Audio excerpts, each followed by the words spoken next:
প্রিয় নোয়াখালী এবং কুমিল্লা জেলার বাসিন্দাগণ, আপনাদের অবগতির জন্য একটা কথা বলতেছি। সেটা হলো, আপনারা যারা বিভাগ নিয়ে যে আন্দোলনে নামিয়ে গেছেন, এটা আপনাদের অধিকার আদায়ের পক্ষে আপনারা নামছেন, এটা গুড। তবে অধিকার আদায়ের পক্ষে নেমে যে বিশৃঙ্খলা সৃষ্টি করতেছেন, ফেসবুকে যে গালি গালাজ গালমন্দ অশালীন ভাষা ব্যবহার ইউজ করতেছেন, আসলে এগুলো কোনো মানুষের মধ্যে পড়ে না।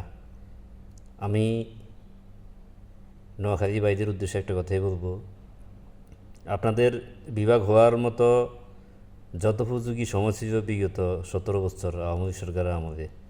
তখন ওবায়দুল কাদের সাহেব ইচ্ছে করে আপনাদেরকে বিভাগ দিতে পারত। তখন আপনারা বিভাগ নিয়ে শুধু দেখতাম মাঝে মাঝে ওই যে টিভির যে খেলা চলত, খেলার লাইভের মধ্যে আপনারা দেখতেন নোয়াখালী বিভাগ চাই, আপনাদেরকে নিয়ে মানুষ ট্রোল করতো। তো আপনারা তখন কিন্তু চূড়ান্ত পর্যায়ে কোনো আপনারা আন্দোলনের নামেন নাই, আন্দোলন করেন নাই।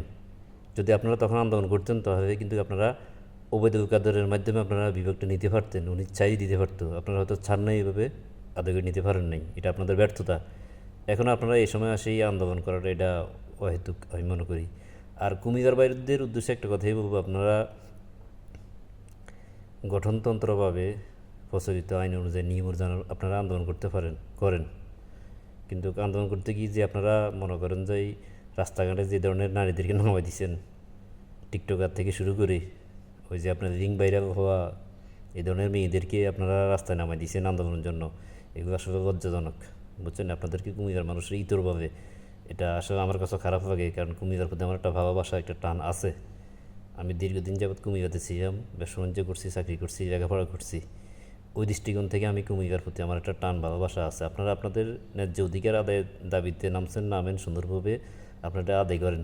তবে মাঠ পর্যায়ে যে আপনারা যেগুলো করতেছেন এগুলোর জন্য আসলে আমাদেরকে লজ্জা লাগে, বুঝছেন? আর একটা কথা আপনারা মনে রাখবেন, এই নোয়াখালীর বাসিন্দা লোকেরা যদি আপনাদের ঢাকা যাওয়ার পথে যদি আপনাদের ওই যে যাত্রা বিরতিতে ক্যান্টনমেন্ট যদি আপনাদের এই যে হোটেলগুলো ব্যবহার না করে, তাহলে আপনাদের অবস্থা কোথায় যাবে এটা আপনারা বুঝেন। আপনাদের আয়ের উৎসটা কী?